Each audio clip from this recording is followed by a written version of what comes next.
I'm in my zone, I'm feeling it.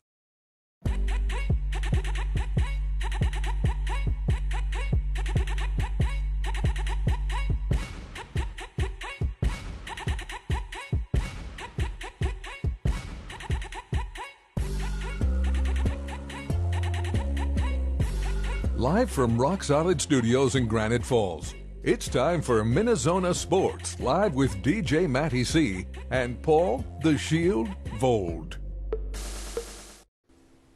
And this is MinneZona Sports Live. We are back. Technically we're not live, unfortunately. But hey, we're doing what we can. We're looking into the deal with the Curve Doctor. We'll get into that in a second. But anyway, you know the deal. I am DJ Matty C, a.k.a. Matt Callahan, a.k.a. Matty C, a.k.a. Callahan, et cetera, et cetera, et cetera, et cetera. And all the way from Aiken, Minnesota, at the Woods and Shore Studio, Paul Voldy. Shield. What's going on, Shield? It is another Wednesday. It has been pouring for the last hour plus here in Aiken, but we're good to go. It's all fine. No tornado sirens, no worries about, power going out during the show, but we're ready to go. I got a fresh New Jersey, got the Gronkowski. We're representing the Tracy Express, a team that doesn't even exist anymore. We're ready for another great show. I love it, Voldy. And I got my Moss on today, straight cash. Oh, your 84's out, baby. Pull them out, baby. And two former Patriots, too, so exactly. That's interesting. But anyway, Voldy, before we get into our Tater Tot hot take, we got to tell the zoners about what's going on with the Curve Doctor. Yeah. The Curve Doctor has been called in for questioning, hashtag Drillgate 2020. He was trying to take a look at the Twins. They've called him in for questioning. And we need the zoners to throw out some hashtag free the Curve Doctor, so we can actually do our show live and things like that. So we got to free the Curve Doctor. Hopefully things work out fine. I've been talking with him. He said, okay, things are good. I'm just, we're kind of investigating ourselves in a way. Yep. Just to kind of see what he's been up to. But anyway, all jokes aside, I think it's time for some Tater Tot hot take.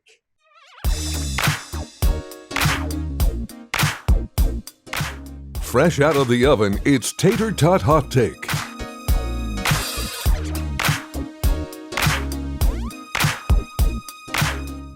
All right. So, anyway, Voldy, it's time for some Tater Tot hot take. We got a lot on the docket today.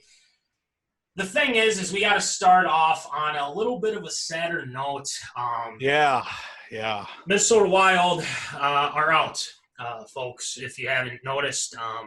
Their last game, man, they had it, Voldy. But the thing is they lose in OT. 11 seconds. 11 seconds, Voldy, exactly. In overtime. So, That's pretty close as it gets to Minnesota sports right there. So I got to thinking, and I think every single person in Minnesota is thinking to themselves, what are we doing? What the hell are we going to do now? Well, according to Bill Guerin here, Voldy, he told reporters that he has specific things he's trying to improve the team this offseason. So, Voldy, here's the thing. What do you take – what have you taken from this past season, before the pandemic and then, especially after, and playing the Canucks and, they get out to a 1-0 lead and then all of a sudden, three straight. They lose. So, Voldy, what do you see the Wild doing here in the future? I think it all starts with one thing. Teams got to get younger. There's a lot of old guys on this team. We got to figure out what Mikko Koivu is going to be doing this offseason. If he decides to hang him up, that'd be great for him. If he decides to hold on for one more season, well, he's not going to see a whole lot of ice time. Right. Looking at, there's a lot of youth movement that's got to come through this team overall. You look at the situation, number one, goaltending. Goaltending has been, we got the saving grace about 5 years ago with Devin Dubnyk. Since then, 5 years later, not the same Devin Dubnyk. A lot of injuries, a lot of time away from the net for the Wild. They do have a pretty solid backup they do have Alex Stalock, who is pretty strong, to say the least, in the net. Is he a number one? I don't know. It's been tough to see. They tried to run that experiment in San Jose when he was out there. Mixed results overall. But I'm looking at it here from the standpoint of teams got to get younger. We got to find something with goaltending because we've got some pretty decent prospects with the team down in Iowa, and I think with the Wild start to need to making some moves when it comes to that youth. Right. And, everyone's been talking about the youth and things like that. Here's the thing. Guerin, before this all went down, it was technically a fire sale, and that's what it's going to say here in the lower third as well. And it's going to be sad to see some of the guys that, you're used to seeing on the ice, especially the Wild were about to trade Zach Parise. Yep. Are they going to get rid of Suter? Are they going to, I think they're definitely moving on from Dubnyk. And again, all respect to Devin Dubnyk because he's had some good seasons with the Minnesota Wild. And, this was kind of like when they signed him, they're like, oh, we'll see what he does. And he actually played pretty doggone well. The thing is I think a lot of things happened, and he's just not the same person anymore. And Stalock, again, you got to look at Stalock and say, man, he can definitely get it done, but he's a risk taker. Can you trust that? Yeah, he's a risk taker. Exactly. He's a guy who flies right off the seat of his pants. He is shooting from the hip, and, sometimes it hasn't played out too well. He gives up a lot of easy goals. Yeah. There's a lot of holes to him. And I do like Alex Stalock, Minnesota native kid, played pretty well in his time at UMD for the Bulldogs. I look at it, if he's going to be the number one going into next year, it'll certainly be very interesting to see if he does.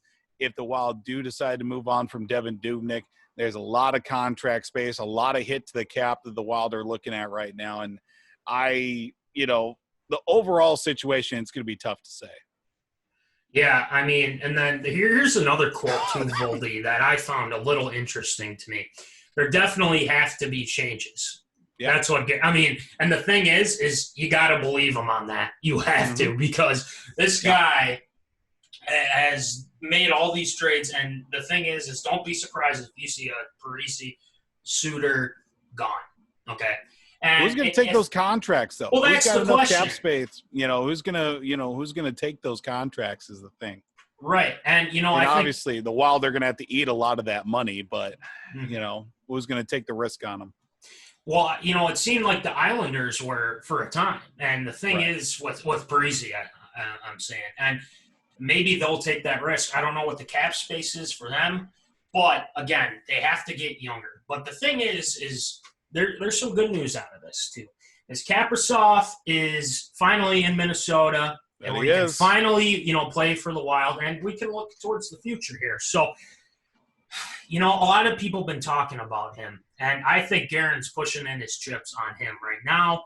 Mm-hmm. But, we got to add some more pieces. But a lot of good things that I did see, Voldy, is one, Kevin Fiala. Kevin Fiala has been fantastic.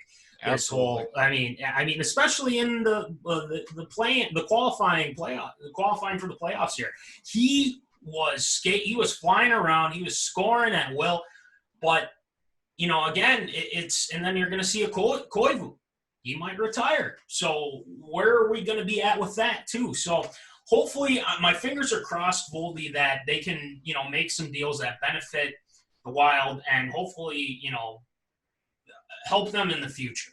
And, and I think Guerin understands, what he wants to do. And, it sounds like Dean Evison right now is going to be the head coach, but, could that change? I don't know. Because, Guerin's looking for his guy. Is Dean Evison his guy? I don't know. So I think we got to look at this and say, okay, let's see what they do in the offseason. And if they're going to trade, a Suter or a Parise, I bet you there are some teams that will take on that caps, that big of a cap. But at the same time, too, are you going to get a quality start out of those guys? That's the question. They're getting old. But Parise, I think, is definitely a guy you're worth, putting in because he works his tail off. So not saying Suter doesn't, but, every time you look at Zach Parise, he's a catalyst, man. So there is going to be a long off season for the Minnesota Wild, and that's going to give Bill Guerin a lot of time to A, evaluate what's out there, B, evaluate what's going to be out there, and C, make this his team, because obviously he came in a tough situation, at the beginning of the year and try to do with what he's got, try to make a couple of moves here and there. But now that he's got this long layoff, this long offseason, I mean, the first round of the playoffs started Monday, and they're going from, 16-team format all the way down to, one champion. They're talking about the Stanley Cup being awarded to the top team in October. That's 2 months away. Yeah. That's a lot of time to evaluate some teams and, some players overall. So I think Bill Guerin's going to make some quite interesting moves here in this next couple of months. Yeah, so it's going to be interesting to see Voldy. This team's going to look a lot different, but, I think this is going to be for the better. And, I think a lot of Wild fans are happy that Guerin's at the helm and willing to make those trades to get guys that I think will benefit the Wild. So fingers crossed, right? All right.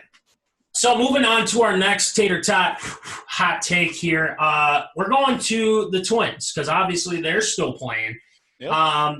They're taking on the Brewers. They won one, they lost one here yesterday. They lost, but Voldy, here's something that I found a little interesting, and that is none other than Mr. Randy Dubnyk. Okay, Voldy, through 4 starts, he holds an MLB best 0.90 ERA, just 2 earned runs in 20 innings. Good for him. The Uber driver has been on fire. And, again, he took a lot of heat last season for, playing against the Yankees game 2. And obviously I felt like he was on, not saying that he wasn't prepared, but you're throwing in a guy that has no playoff experience. I mean, again, right. Rios really didn't have much.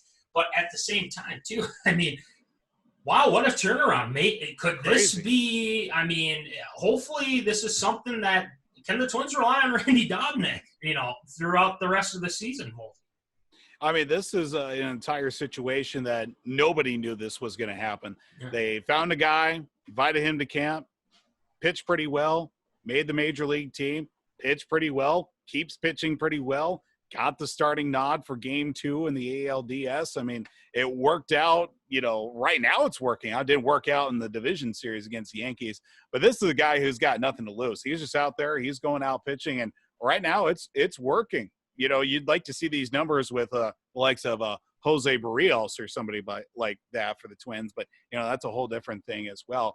I mean, I would like to see this kind of performance as well. I'm riding high on my guy, Devin Smeltzer. Hasn't gotten a full chance. He is getting the Laquan Treadwell treatment right now. Let the guy be a starter. Don't let him be the long man. It messes with the guys. If I've learned anything with being in baseball for as long as I have, pitchers are the biggest head cases in the world, because you mess with one thing out of their whole routine, it's all lost. It's bad. It's not fun. I've dealt with a lot of guys like that, especially at my time at Southwest. You throw off a guy, by like a couple of minutes in his routine, the whole day is shot, basically. Right. And it's going to be a rough day. But looking at Randy Dubnyk's situation, I mean, 4 starts, 0.90 ERA, 20 innings. He's just going out there and he's throwing. Got a nice win in his hometown of Pittsburgh.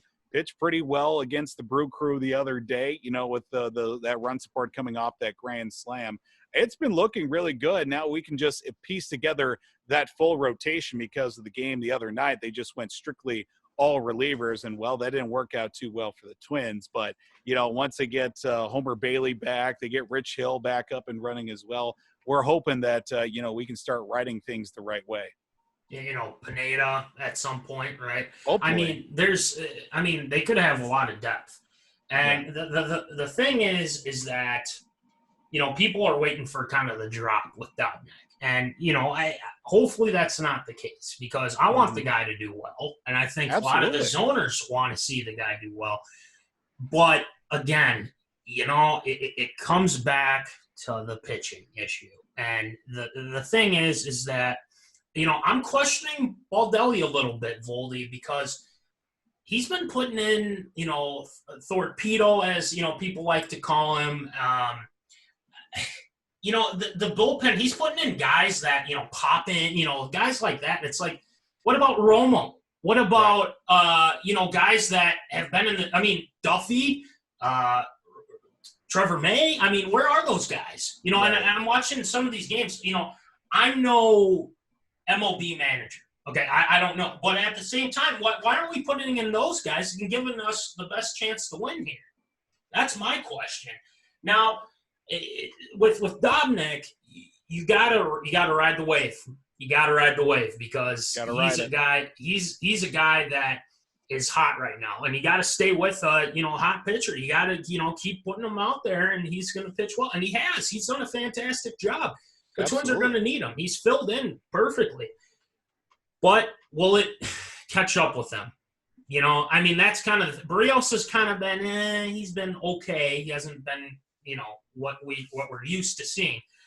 But again, I really hope it doesn't come up and catch him because that would be pretty bad. Especially there's been a lot of Twins fans wondering why Baldelli is putting in some of these guys that really haven't played much. Is he trying to get them more exposure to the game, things like that? But shoot, they got swept by the Royals. The Royals, man, come on, we gotta embarrassing is what it was. Right. So why are we getting swept by the Royals? Seriously. And, they bounced back okay, against the Brewers. They lost yesterday, but they won the day before that.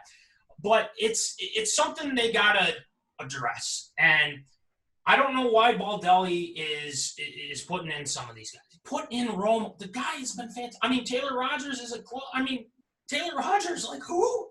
He's been fantastic.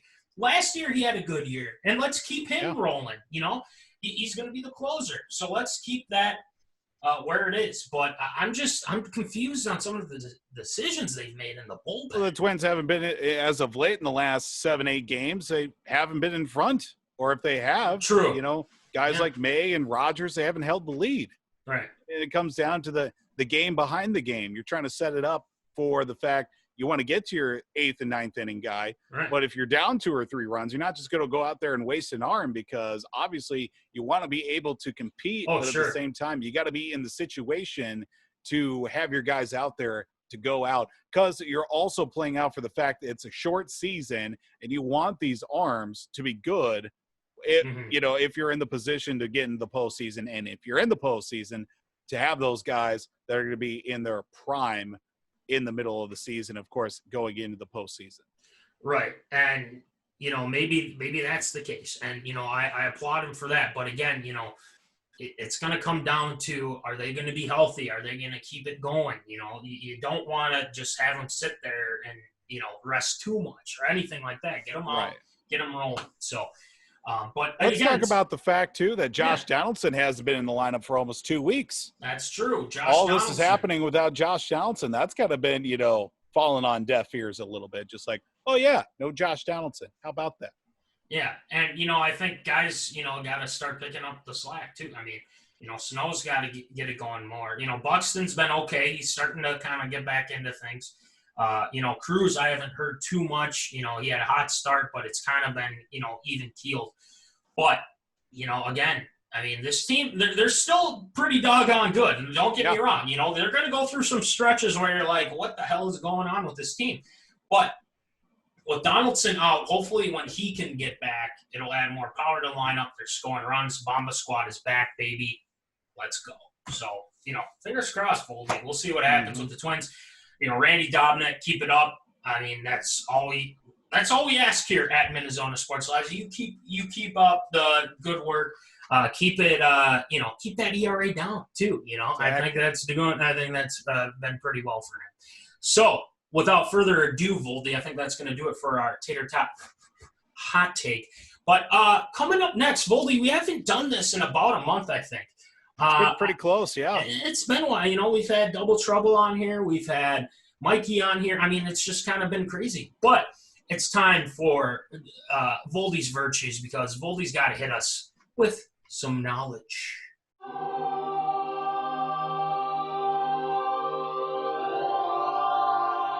He has emerged from the Temple of Wisdom. Gather round for Voldy's Virtues. All right, Voldy, what are you enlightening us with today? I'm going to talk about today the situation that continues to boil over, and we've talked about this. I think it might have been the debut of Voldy's Virtues, talking about the Houston Astros against Major League Baseball, this time being the players against the Houston Astros. This past week and last couple of weeks as well, been a little tumultuous with those Houston Astros and some of the unwritten rules when it comes to the sport of baseball. Of course, we all know that, it was found out the Houston Astros stole signs and banged on trash cans all the way to a World Series title, ended up losing the World Series as well to the Washington Nationals this past year, and all the aftermath that followed as well. Alex Cora is now out of the game and suspended. Carlos Beltran was set to be a manager. He got kicked out as well. A.J. Hinch, the manager for the Houston Astros, got kicked out as well and fired. GM for the Astros is now gone in from the Astros as well. With all that being said, Major League Baseball is still not happening as well. So much so, of course, we all know the situation that it was a couple of weeks ago. Joe Kelly throwing at a couple of Astros, or throwing behind them as well, leading up to the fact that he gets suspended for 8 games, and a little bit of some back and forth with that as well, leading to the whole, free Joe Kelly as well. I'm totally for it. Joe Kelly is the man as well. He proved himself in Boston. But let's dial it back a little bit. Let's go back to the start of the year.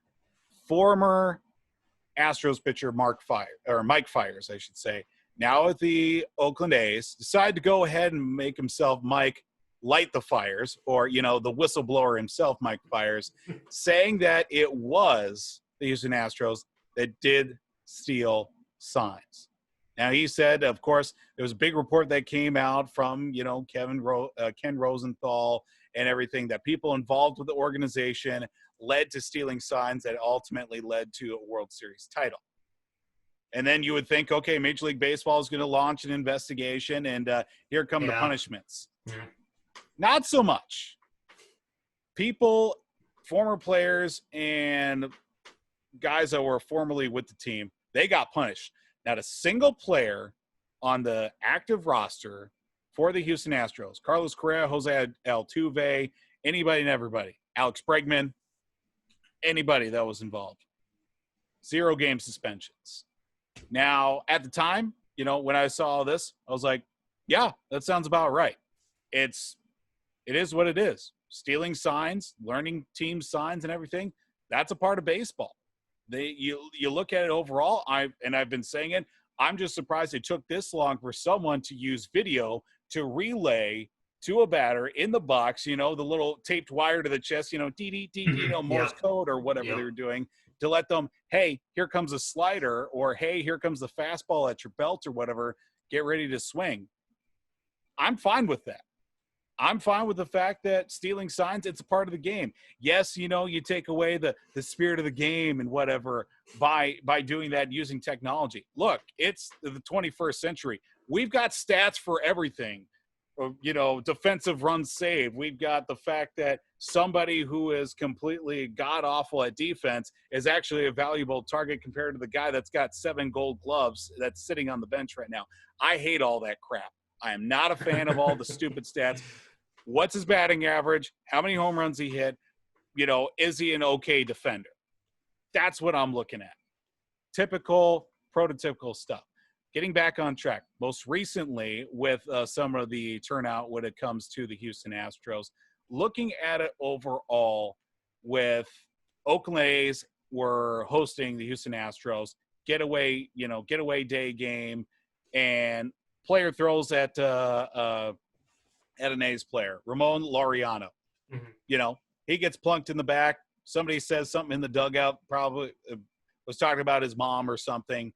Bench is clear, punches thrown, guys get kicked out. He gets suspended for 6 games. Apparently the person that was saying stuff to him is the hitting coach, Alex Cintron, for the Houston Astros.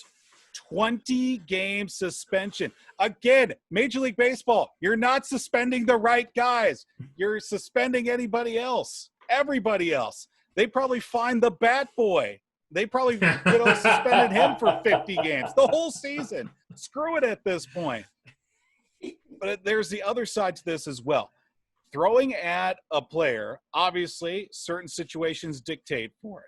I was in a situation in the last game of the season, not going to get into that with the Aiken Steam, but things got a little bit testy in that contest. It had nothing to do with it. We'll just leave it at that. Okay. But letting baseball pitchers, hitters, the players, let them dictate the punishment.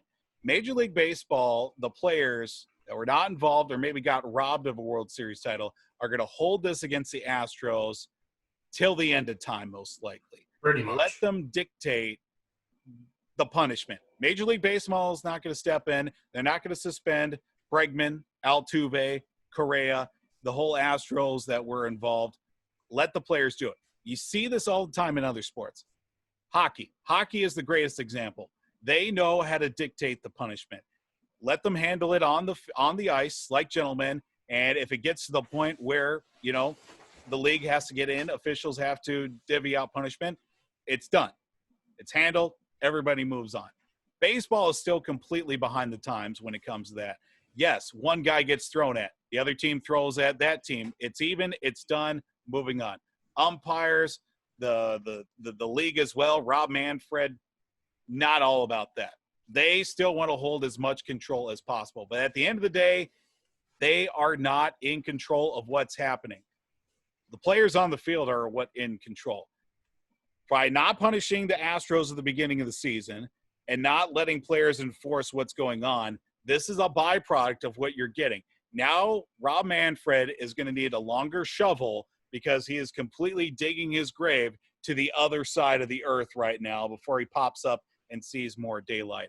Where do you draw the line to the point where maybe they try to launch another investigation at what it's looking at to maybe come up and cover their own rear ends for the supposed punishment overall for the Astros and those players that were a part of it? True. Or no? There's just no way at this point now Rob Manfred and Major League Baseball can come out looking good in this entire situation because they'll just keep fining and keep suspending as many people as they want. Joe Kelly had an 8-game suspension, and we all saw I don't know if you saw the video at the beginning of the season, him working on a changeup, and he throws it. He's got a 20-foot net to throw at, and he finds a way to get it through the net, around the net, and break a window in his living room. To say it was intentional, I don't. Effectively wild Joe Kelly has been in his career. It was like that when he was with St. Louis. It was like that when he was with Boston. And now he's showcasing again here in Los Angeles. I look at this overall, let the players dictate the punishment. Because there are guys that are over it. There's been guys that are completely vocal and say, this is something that needs to be addressed, and we're going to handle it the right way. You know what you haven't heard from? Any of the Astros. You haven't heard from one single Astro player saying, look, if we got to wear one in the back, once every series or once every game, so be it. We've done what we've done. We've won the World Series. We've been to World Series multiple times, and that's how it is. Something's got to happen. Major League Baseball can't do anything about it. Let the players dictate what's going to happen. Well, that's a lot to take in. And I think one thing is, why does this keep leading back to Manfred and the MLB? That's my question. Right. And you know how poorly that they have handled the issues with the pandemic, but we don't need to go into that because we've gone over it a billion times. But the fact that a lot of these suspensions are happening, and I think a lot of teams are really getting under the Astros skin a little bit. And it's kind of one of those things where, with the Kelly incident, for instance, I mean, you're going to really suspend him 8 games for making a face at a guy. I mean, it's like, well, you can't retaliate from, blah, blah, blah. It's like, I mean, I would have been fine if you gave him 1 or 2, but why are you giving him 8?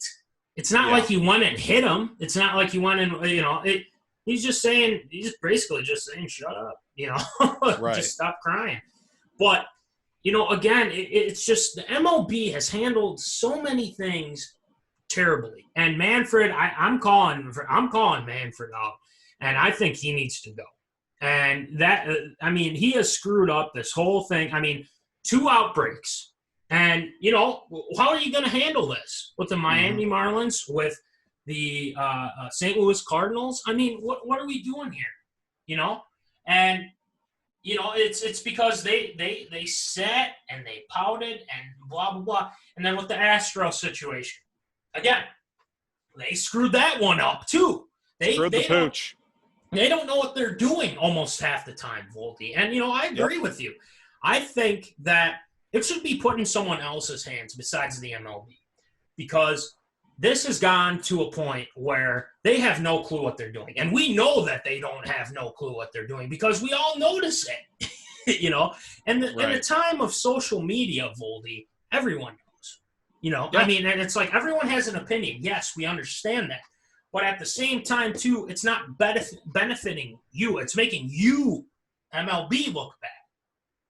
So, I agree with you, Voldy. It's a very spirited, conversation. And again, with everything that's been going on, it's making it worse for the MLB. What there also almost needs to be? The NHL has a guy that's involved with player safety and like punishment enforcement. I don't know what his official title is.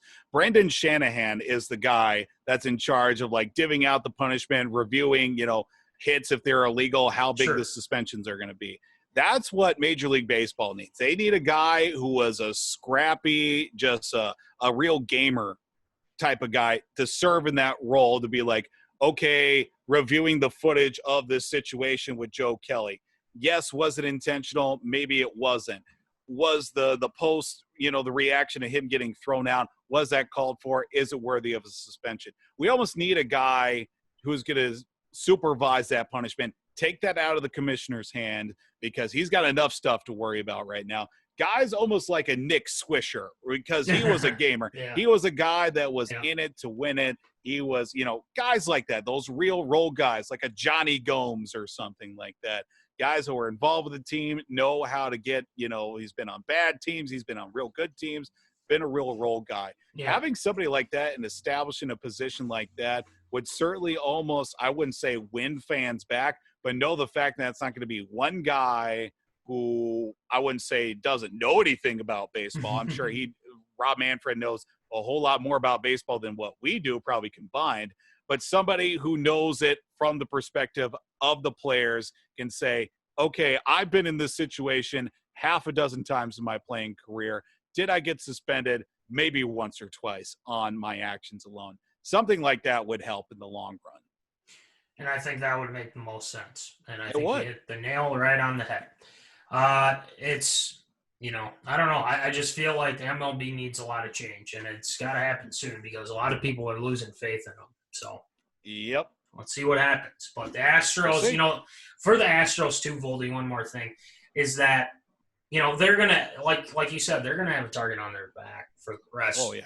Almost from years on end, So, again, it depends on how you handle it. And if you handle it the wrong way, well, then people are going to lose interest in you too. And it's just like there's going to be brawls everywhere all the time. So the Astros need to handle this better. Okay. Right. If they're going to get over this. And again, they probably will never get over it. But again, you got to handle this right, because then it's going to get much worse for you. So watch out. That's all I got to say. Yep. Anyway, Voldy, great job with the virtues. And, Voldy, we got some really good ARAs today.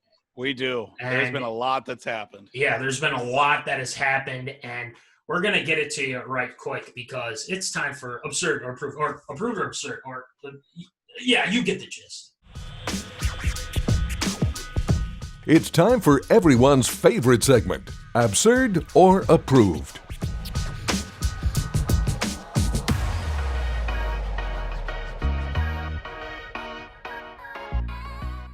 All right, Voldy, it's time to rattle them off for us, please. All right, well, we start off here with a story that's not good for those that are continuing to row the boat. There's a lot less in the boat to help us row, but it could help us out in the long run. It was announced on August 4th, this past week, a little over a week ago, that Rashad Bateman for your Minnesota Golden Gophers has decided to opt out for the 2020 college football season. This was before the other big news, which we'll talk about here in a little bit with college football, right. But with the considerations of the fact that, uncertainty around the pandemic, focusing on his well wishes and also the wellness of his family, he also declared for the NFL draft for 2021. Looking at the situation overall, absurd or approved for Rashad Bateman opting out for the 2020 season?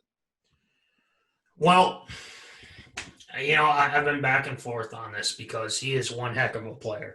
I loved watching him play for the U of M.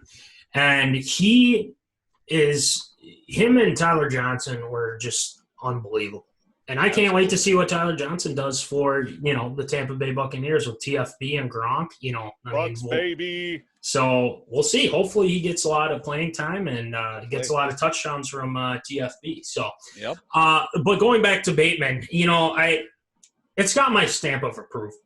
All right. Because for one, yes, it sucks that he's gone. But at the same time, with the situation that's been going on, which we'll get into, very soon, is that he made the right decision because I think he felt the dysfunction and what was going on at the time. And honestly, he's good enough. He is beyond good enough to make it to the 2021 NFL draft. And the guy is just a baller, man. I mean, he's going to work his tail off here in the offseason. Hopefully he stays healthy and, I'm sure, with whatever's going on, with the pandemic and everything, he wants to keep his family safe too, Right. And, PJ Flex, appreciated his decision, but, the Gophers wanted to, have another year with him. And honestly, if they had another year with him, he would have tore it up. But at the same time, you got to wonder, what if he gets hurt? We don't want that to happen too. And that's a big thing that we have to consider. So I give it my stamp of approval because, with everything that's been going on, it's probably the right thing to do at this point. And there's been guys that have been opting out of the 2020 season too. So you can't blame them. And, whoever gets him though, they're going to be getting a guy that is going to be really good. So, PJ Fleck, the reason why, the wide receivers are so good, PJ Fleck, he used to be a wide receiver coach for none other than the Tampa Bay Buccaneers. So, again, that's what we got to factor in. So, it's got my stamp of approval, Voldy, because, Rashad Bateman, he made the right decision at this point. So, Voldy, what do you think? It's almost if he could tell the future or something. We should probably tap into that a little bit. That's true. Yeah, we'll talk about that here in a little bit. The stock can't be any higher for Rashad Bateman right now from a draft standpoint. 60 catches, 1,219 yards, 11 touchdowns last year, accounting for almost, him and Tyler Johnson, almost 70% of the offense in the receiving core for the Gophers last year, with, of course, Tanner Morgan leading the charge at the the QB spot. It stinks that he's not going to be playing for the Gophers again this year. But all factors aside, like you had mentioned, what if he gets hurt? That's going to hurt him more than the fact that he's probably going to get hurt physically, mentally, emotionally, monetarily as well. His draft stock will just go down in a heartbeat. Right. But looking at overall, I think it's a really smart move.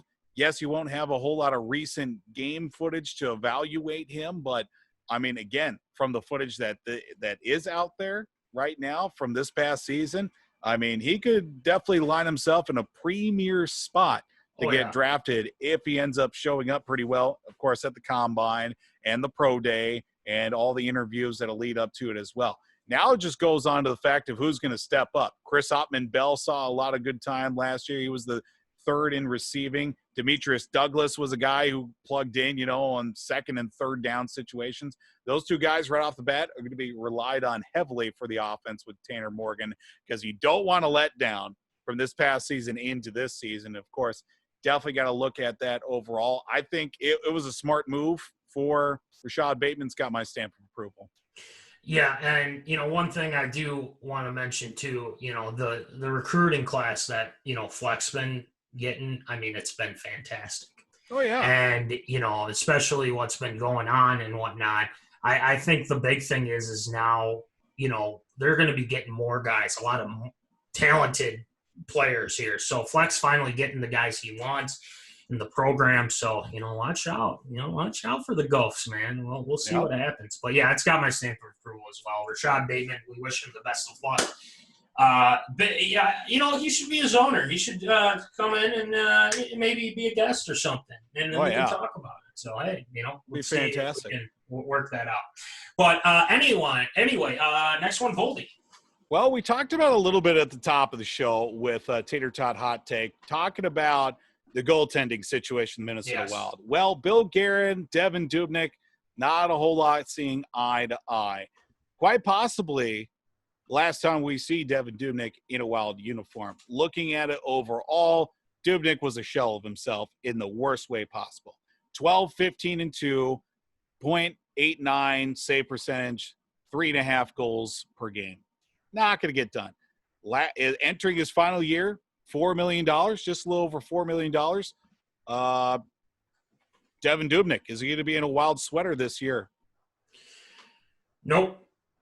He will not be. And that's kind of again, I said this at the beginning too. We don't want to see, a guy that did so well for, a good number of years here. Right. But again, you got to know when it's time to move on. And does he have some good hockey left? I really hope so. But I don't think it's going to be with the Wild. And I think that's going to be kind of the Achilles heel. And the thing is Guerin knows that, a lot of the Achilles heel goaltending, scoring, for instance, too, has been, that's kind of been tough for them, somewhat. But at the same time, we're all sitting here and, we got to face reality at some point. And, I think Devin Dubnyk is probably, realizing, hey, I probably won't be coming back. And, we feel bad about that. True. But, again, you got to get younger. Stalock, are you going to put your trust in him? Okay. No, but I think they're going to go and find a guy that's going to help them in the future. And I think, like you said, there's some prospects down in Iowa that they could definitely look into. But, you got to develop them. It's not you can just throw in, Joe Bag of Donuts and just say, here you go, you're a starter now. That's not how that works. Developing, seeing where things go. So, yeah, Voldy, I really can't see him in a Wild sweater, unfortunately. But, even if he does go, I really wish him the best of luck because he is a good guy and, he was a good goalie for a little bit. But you got to move on. So, Voldy, what do you think? Yeah, I had some fun years with Devin Dubnyk. Got us to some deep postseason runs, but the writing's on the wall. He's just not getting any more. We don't even know if Alex Stalock's going to be, the guy next year. Bill Guerin was quoted as saying, look, I can't promise anyone a spot right now. So that could be the light under some guys' rear ends to go into this offseason and just work your tail off, or maybe even look at it overall and say, look, if we got to move on, we got to move on. There's a lot of dead money contracts for the Wild. We got some guys that can probably move contracts, some youth coming up. Goaltending is looking strong in the minor leagues for the Wild. I hate to say it, but Devin Dubnyk is a long-time goner. Alex Stalock, probably going to be the number one going into next season.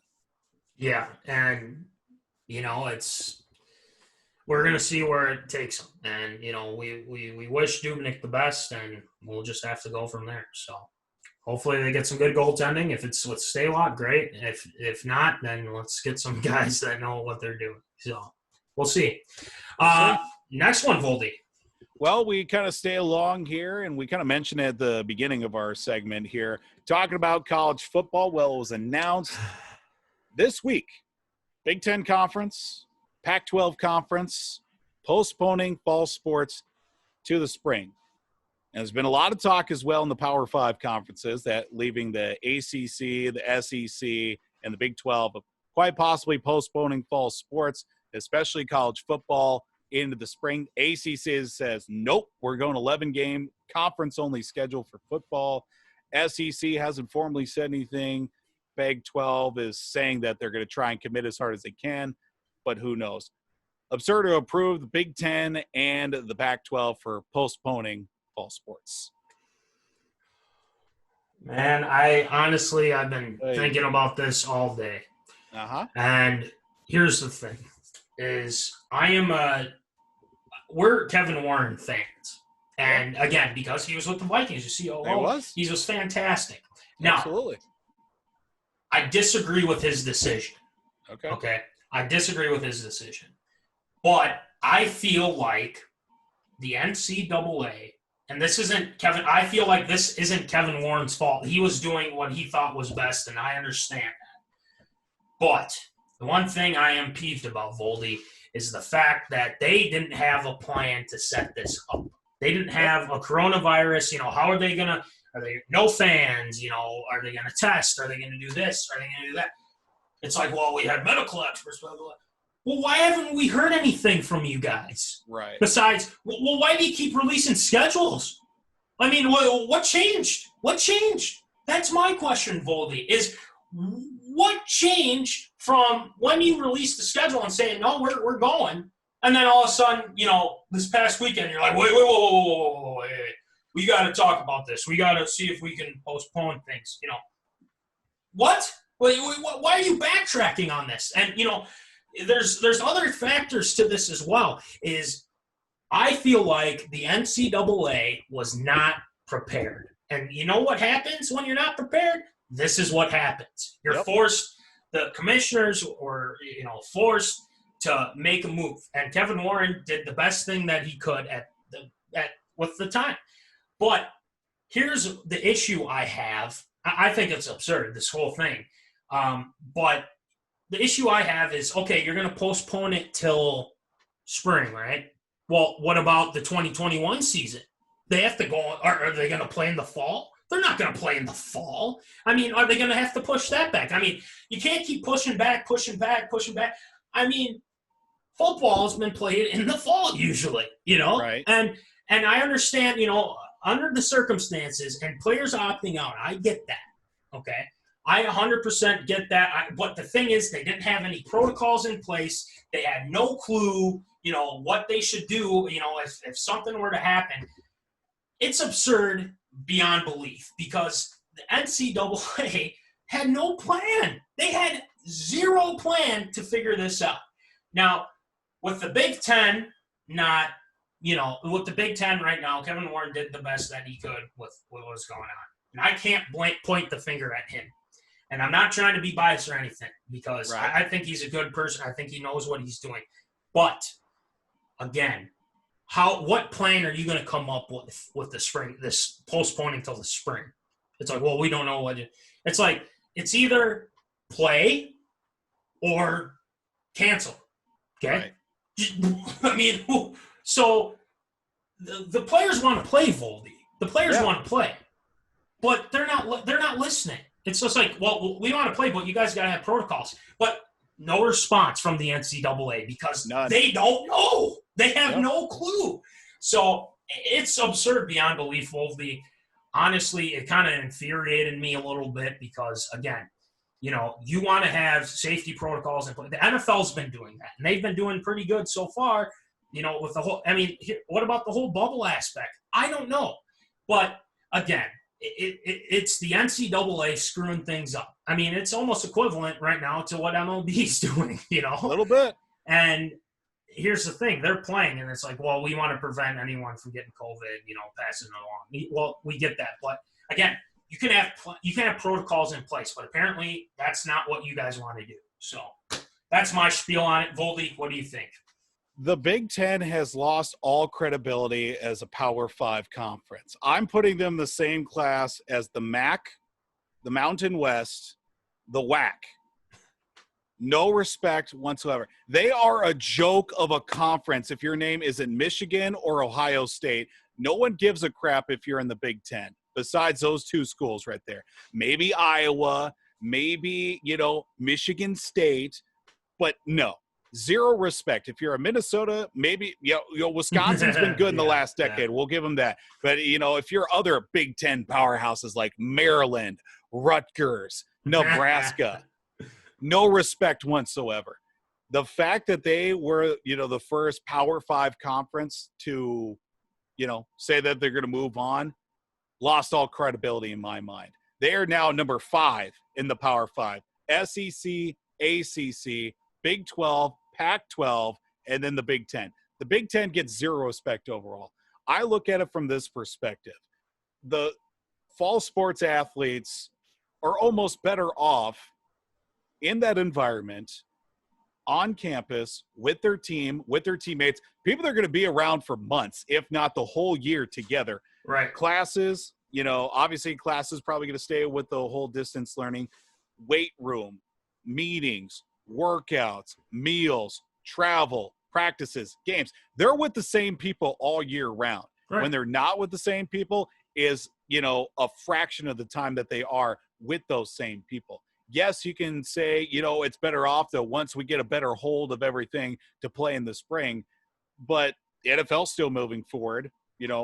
ACC says they're still going to go strong. Sure, a couple of mid-major conferences are deciding to, postpone to the spring as well. But then this puts a whole nother loophole on the institutions themselves because, if winter sports still goes on, what's also happening in the spring? National tournaments for basketball, for ice hockey, track and field, those sports as well that maybe go from indoor to outdoor. Right. Those are happening in the early goings of spring as well, March into April. That's going to be prime time for, spring sports as well. Outdoor track and field, baseball, softball, rowing, things of that sort, all the other spring sports as well. And you're going to try and line that all up with those fall sports in the spring. It's going to be a gigantic nightmare, but the Big Ten decide to wuss out first. I'm not a fan of it. It's completely absurd. And it all traces back to the NCAA. It really does. And, it's something to where it's very frustrating. And it happens in basketball. It happens in all these other sports with them. I mean, what the hell are they doing? That's my question. Like, what the hell are they doing? They don't know. They honestly have zero clue what they're doing. The only good thing that I can think of that's been, the college football playoff and then March Madness, right? Yep. And then any other thing that's been going on, especially how they handled during this pandemic, it's been awful. And they haven't learned. That's the thing. It's like you've had all this time to figure this out. You've had players working out, practicing, things like that. And then you're going to say, well, you know what? We're just not going to do it anymore. Frustrating. It's frustrating. So, I feel bad for all the fans, too, and the players that want to play. And then here's another thing, too, Voldy. You got to add I swear, if they don't do this, they have to add another year of eligibility for some of these kids that want to play, too. So we got to factor that in as well. So that's a little frustrating. And you also look at it, too, because if you start these games in the spring, given the timeline, is it going to be March? Is it going to be April? Well, are you still going to have all those bowl games? Are you still going to go 16-team format? When's the season going to end? Right. Is it going to end in July and, quick turnaround? Is that next season going to start on time where kids and athletes have, like a month or like a week off before, oh, yeah, we got to get ready for next season and whatever.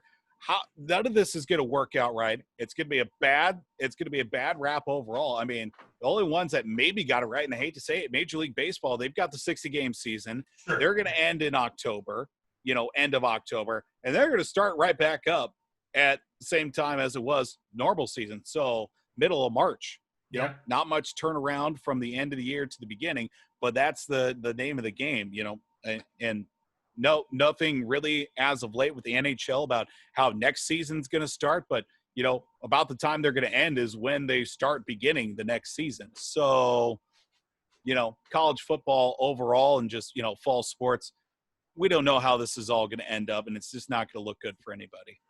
It's just dysfunction. It really is. And that's the sad part about it.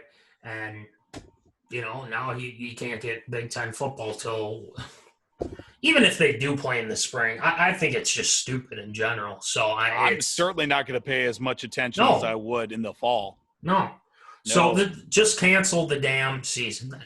Just do it because I would vote towards it just strictly conference, like the ACC is doing. 11 games, strictly conference games. All right. Go from there. And that's what they should have done. The Big Ten's got 12 teams. If you can't play an 11-game schedule out of 12 teams, then what are we even doing? NFL's playing a full season. They are, minus the preseason, but nobody cares about those. Well, right, yeah, exactly. So, anyway, we'll let the zoners chime in too. For those who are going to be tuning in here later. So please let us know what you think about this whole debacle with college football. So, Anyway, next one, Voldy. All right, I think we'll make this the last one because we've had a lot going on. Yeah, we really have. Yeah. With this one, I think this is a perfect one to end on. So now that we go into the beginning of the NHL postseason. Last week plus, it's all been tune-up games, just getting everything ready, qualifying round. Now the opening games there's been a lot of fireworks in the first 2 days of the NHL postseason. 5 overtime game. Boston Bruins won earlier today in double overtime as well. But looking at how the top seeds are working out, Philadelphia is the top seed in the East. Vegas Golden Knights are the top seed out of the West. Looking at it overall and seeing how the seeds kind of match up for the postseason, who do you think is going to be Stanley Cup champion at the end of the postseason? Ooh, no, that's a good question, Voldy. I've been watching a little bit, but I'm just kind of leaning on those Vegas Knights. I don't know why. Alex Tuch, remember him? Remember on the Wild, we're going to have him as the future Voldy. And, for a hot second. Yeah, and then all of a sudden, that didn't go. Psych! Yeah. So, anyway, I'm kind of riding on the Knights a little bit. I like the way that they've been playing lately. The Flyers, man, I didn't see that one coming. I haven't followed them much, but, hey, they're playing some good hockey. Sneaky. It's sneaky. And, the Canucks, the Canucks got a lot of young guys on the team. Watching the I'm not saying they're going to win it, but I'm just saying, they're a sneaky team too, so we'll see what happens. They got a couple of young guys on that team that played pretty well against the Wild, but again, it's been the Wild, and the Wild haven't been, they didn't play well those last couple games. But again, watch out for some of these teams that have been going on. And, after this season too, when this wraps up, Seattle Kraken, man, watch out. So, but anyway, I'm kind of leaning on the Knights, man. I think, in their first season, they almost won it, but, I think they want to prove to people that they're here, for the future too. So I'm kind of leaning on Vegas. Voldy, who are you leaning on? Yeah, the Flyers are certainly going to be a team to watch out in the East, but of course, I'm always riding high on my Boston Bruins. I think after last season, falling to St. Louis in the Stanley Cup final, I think this is a redemption year for them. They've just got that right bit of seasoning. These young guys have been all the way to the very end, just couldn't quite finish it off in Game 7. Now they've got the right stuff. Tuukka Rask has been a little shaky. That's okay. We've got the likes, Zdeno Chara still looking strong, even in his, 17,000th season in the NHL. Here, Brad Marchand's strong. Patrice Bergeron scored the double overtime winner today. David Pastrnak, Charlie McAvoy, those guys are still on the younger side, but still established themselves as strong candidates. Out on the West side as well, I'm definitely keeping my eye on the likes of, Colorado and that Vegas series. That's going to be a very interesting one. Vegas snuck out with a win, early on in that matchup against Colorado. So I'm definitely keeping it very interesting to see how that series matches up. Chicago, a number 8 seed, the perennial, playoff contenders, not as strong as they have been. This has been an awkward year for them, last awkward season and a half for Chicago. And also, there's no Pittsburgh. They got ousted by Montreal. Yeah. Let's go. I was happy about that. Definitely it's good to see the Penguins out for at least for this playoff juncture. But I'm looking at Boston Bruins bringing it home this year. That's what I'm saying is bringing home the cup. All right. I mean, with the Pens, I feel bad for Zucker because, he went to that team for that reason, to win. But again, at the same time, too, the Bruins. I could see that too, Voldy. So Come on, baby. We'll keep a close eye on it. Charlie Coyle on the Bruins too. Yes, Charlie Coyle. So hey, I'd be fine with the Bruins winning. So it'd be all good. But I just think I got to give a stamp of approval for the NHL though. They've handled this perfectly, and they thought this out. They knew how to handle this. NBA knew how to handle this, but we don't need to go into. We've talked enough about the NCAA, MLB, and everything like that. But stamp of approval to the NHL. I'm serious. I mean, they did a great job at having the hub cities. Honestly, I haven't heard a peep about coronavirus. So. No, they keep testing. Nobody keeps coming up positive, so they've got that bubble system locked down. Exactly. So take notes. But the thing is, NCAA, MLB haven't done that. So, but anyway, Voldy, I think that's going to wrap things up for ARA. Great chatting about that. But Voldy, we got to get into Shield shoutouts. Okay, yeah, we do. We got a lot of nice Shield shoutouts, but we do. Zoners, I encourage you to wait till after Shield shoutouts to see what we got for you, because there's been a lot of talk on the socials media. So. Keep tuned in, because we got a lot coming. So I think it's time for some Shield shoutouts. Shield shoutouts. All right, it's time for some Shield shoutouts. Shield, who are you shouting out today? Another weekly reminder, once again, be sure to buy your MinneZona Sports Live t-shirts. You can Double Trouble. Yes, Double Trouble. Calling you out once again. No, there won't be a gift basket. Yes, we'll get you that Double Trouble award. That's on DJ Matty C to make that happen. But buy your shirts, $20 a shirt, $5 for shipping as well. You can message me. You can message Curve Doctor. You can message DJ Matty C. You can message Jimbo as well, our head of merch as well. Shipping and handling is included. We'll make it happen. Yeah. It's very easy. PayPal, Venmo, check in the mail. Give us the money, give you your t-shirt. It's as simple as that. So buy your MinneZona Sports Live t-shirts. It's as easy as that. Maybe Curve Doctor could bring his drone to you or something. Maybe. A little little Amazon drone services. Well, I don't know. They've been keeping them on lockdown, so we gotta watch it. So. All right, next one, Voldy. We do a special Shield shout out to the Boston Red Sox, the future. Number 99, Alex Verdugo, hitting his first 2 home runs this past Friday as a member of the Red Sox. Even robbed a home run as well from the bullpen in right field. Big Shield shout out to my new guy, Alex Verdugo. Wasn't really sold on him to begin with in the whole Mookie Betts trade to L.A., early on. Looking pretty decent. So, special Shield shout out to Alex Verdugo for the Red Sox. Eases the pain a little bit, huh? Just a little bit. I'd still rather have Mookie, but that's a whole nother story. True. Shield shout-out goes out to 30-year-old rookie infielder Eddie Alvarez, making his Major League debut this past week for his hometown Miami Marlins. Sure, 30-year-old guy, probably got stuck in the minors a lot. Well, not exactly the case. 6 years ago. Math is a problem for me at this time of the evening. Eddie Alvarez for Team USA Winter Olympics captured silver in speed skating. So he's got good feet. Olympian turned Major League Baseball player, and now he's in the Major League. And now he's in the Major Leagues, the show, if you will. How cool is that to go from Olympic medalist in a completely different sport to now at the highest level of a completely different sport, that being Major League Baseball? That is just awesome to see. You love stories like that, Absolutely. Honestly. You just, it's stamp of approval if it were ARA, so. Love it. Next one, Voldy.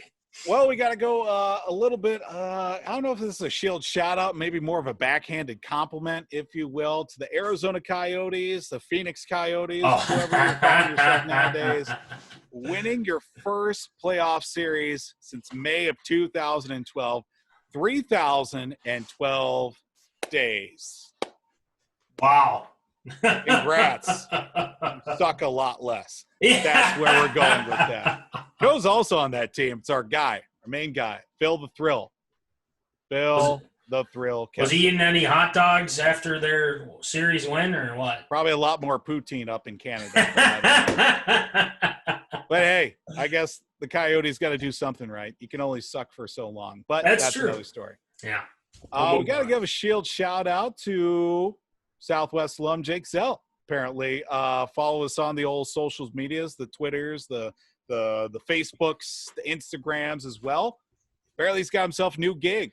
He is living the high life right now. Apparently, he's a video guy with You Betcha. You know, you've seen the videos on the Facebooks, on the Twitters, on the Instas, on the chaps with them snaps in them as well. He's right in it. He is elbow deep with the fellas at You Betcha, and, you know, he messaged us as well. We messaged right back. Jake, if you're tuning into this video, you got to get yourself a MinneZona Sports Live t-shirt.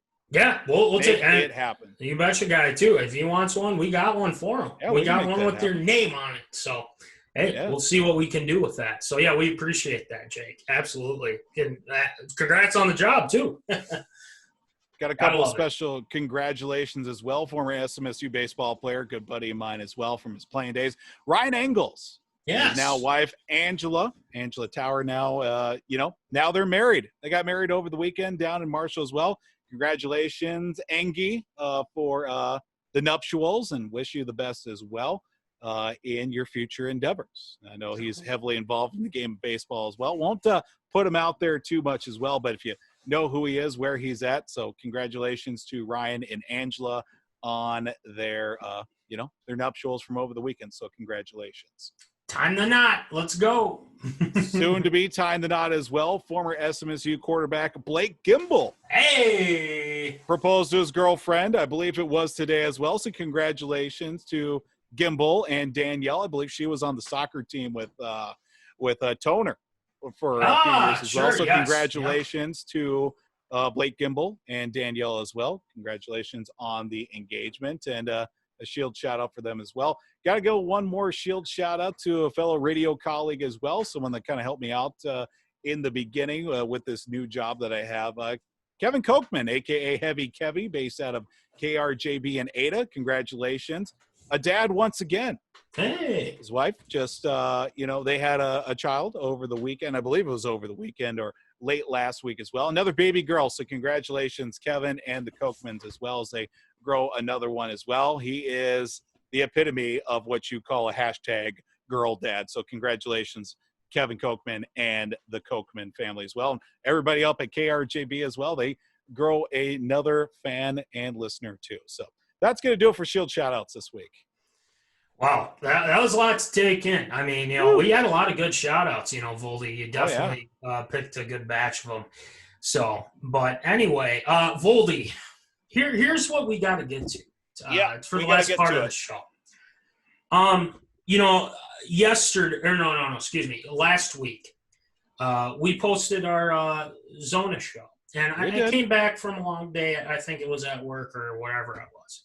And I saw a comment from a certain person, and I was kind of flabbergasted on what that even meant. I think this person called us a third-rate show.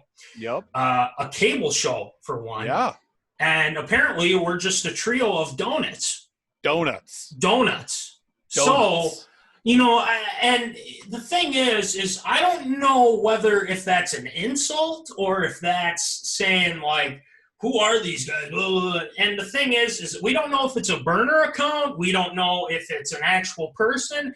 So here's what we're going to do for our fellow Zoner hater at this point, or our Zoner troll. Voldy and I got something at our fellow gas stations here. We have donuts. For our Zona troll / hater, Terry, I believe his name is. So Terry. Hi, Terry. This is for you, man. Fantastic. So the curse doctor couldn't be here, but he said he's going to be eating a donut too. So, the thing is we can be called a trio of donuts. So that's why we've been kind of posting all these donut things and whatnot. So we just want to hopefully we can change Terry's mind. But if not, that's too bad, because we got plenty of zoners that love the show. So that's for you, Terry. We got donuts. I mean, they hate us because they ain't us. And if we're If they're mad at us, that means we're doing something right. So thanks, Terry. We appreciate your hate and support at the same time. We're just going to keep rolling. That's all. Thanks for the page views, Terry. We appreciate it. So anyway, Voldy, great job as always. You too. Enjoy that donut, and hopefully Absolutely. we can get Kerf Doctor back. Hopefully the questioning's going okay, and we'll get an update on that with him. So we might have to do like a short video with him, seeing how he's doing. Right. So again, keep tuned in to MinneZona. And again, buy your shirts. We already talked about it. Voldy talked about it. And then Will Rattel actually has a new video out. So make sure you check out W2 Performance. We'll be sure to share that. And, you know, hopefully we get Will back on. Hopefully we can figure out some red pepper situation, hopefully, Voldy. Hold that thought for a second, because I'm going to Fargo this weekend. My little cousin's getting married. Oh, boy. Will Rattel, I'm calling you out right now. Meet me, Red Pepper, Fargo, North Dakota, maybe Saturday afternoon or something. We're changing your mind. We're doing a takeover. We're making it happen. We're getting you a grinder, and you're going to love it. So help me. And if they want shirts, and again, you know, I don't know, I assume Jimbo's going with you. So if the people at the Red Pepper, you know, they want a shirt, we got some for them. So there's that too. So, but anyway, you know, we're going to enjoy these donuts. But as always, folks, keep in the zone. Holla. Thank you for watching MinneZona Sports Live. Join us Wednesdays at 7 p.m. for live show broadcast. And as Voldy likes to say, follow us on all the socials medias.